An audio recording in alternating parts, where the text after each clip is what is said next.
Salut, bienvenue sur le réseau avec Windows 2016, Networking with Windows 2016. Vous avez vu, je le fais bien en anglais.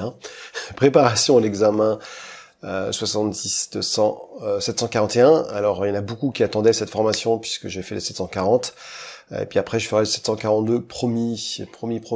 Donc, c'est parti. Qu'est-ce qu'on va voir? Salut à tous déjà. Je suppose que vous me connaissez, pour ceux qui me connaissent pas, parce que peut-être qu'il y en a qui vont directement faire la formation 741.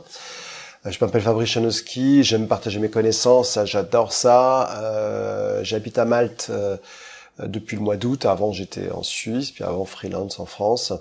Je fournis 3 types de workshops, donc tout ce qui est in real life streaming, donc live streaming. Donc sur mon site vous verrez il y a des events, vous pouvez vous inscrire pour suivre des formations vraiment en ligne. Donc je serai là présent, vous aurez accès à des virtual labs. Donc ça c'est quand même pas mal. Création de workshops particuliers, puis évidemment les vidéos. Le site que vous avez en bas qui est www.fluctuationit.com. Cool. Donc mes compétences, je suis instructeur Citrix, Microsoft, sur la partie Citrix, XenApp, XenDesktop et NetScaler, et sur la partie Microsoft 2016 Server, Windows 10, Skype for Business, la suite System Center. J'ai d'ailleurs fait une formation sur PowerShell pour CCM, Office 365, Azure, AWS, Hyper-V et PowerShell. Donc pour ce workshop sur le réseau sous Windows 2016, ça fait partie évidemment de ces 3 cours officiels si vous voulez être MCSA. Vous aurez besoin d'un lab avec Hyper-V, vSphere ou VirtualBox.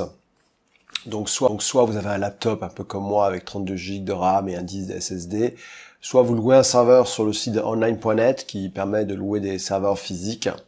Soit vous pouvez utiliser Amazon ou Azure pour créer directement des machines virtuelles sur le cloud computing. Si vous voulez savoir comment créer des machines virtuelles, vous pouvez suivre ma formation donc dans la partie cours de mon site.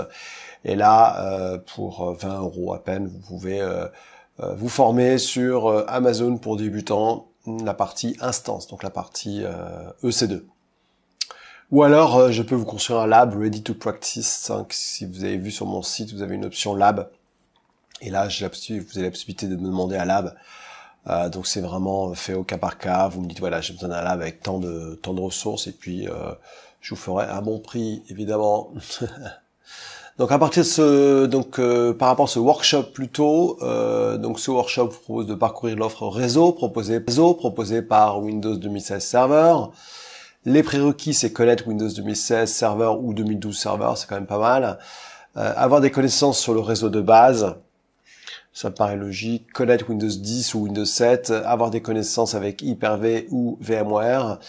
Et puis, ce qui est bien, c'est si vous pouvez avoir suivi mon premier cours 70-740 Windows 2016 Server, où je pars de la partie installation, storage et compute, où on voit vraiment la partie install, tout ce qui est stockage, et puis Hyper-V, d'une façon très avancée. Donc pareil, il est disponible également sur mon site Fluctuation IT. Au niveau de la timeline, voici les différents modules qui vous attendent. Vous avez d'abord le protocole IPv4, ensuite le DHCP, tout ce qui est IPv6, la partie DNS. On verra l'IPAM plus en détail par rapport au cours 740. Tout ce qui est Remote Access, le DFS et le Branch Cache, tout ce qui est fonction de réseau avancé, tout ce qui est Clustering Apps, tout ce qui est SDN et préparation à l'examen. Voilà. Donc mes autres formations, comme je vous l'ai dit, il y a la partie 740. J'ai également fait des formations en français, EC2 pour débutants, PowerShell pour SCCM, ça il est en anglais. PowerShell complet pour débutants, j'ai fait une formation en français, une formation en anglais. Active Directory PowerShell complet pour 2018, donc ça c'est quand même pas mal. Et PowerShell fondamental, Knowledge. Donc les formations à venir, il y aura la 742, Amazon AWS S3 sur la partie stockage, une formation sur SCCM, ça m'a été demandé sur le produit SCCM, donc de base, et la gestion des queries. Et puis Azure évidemment, puisque quand on parle de cloud computing, forcément, faut pas oublier Azure. Donc merci à tous, voici mon adresse email, donc si vous avez des questions, n'hésitez pas, je vous retrouve donc pour la prochaine vidéo sur la partie IPv4. Salut tout le monde, ciao ciao.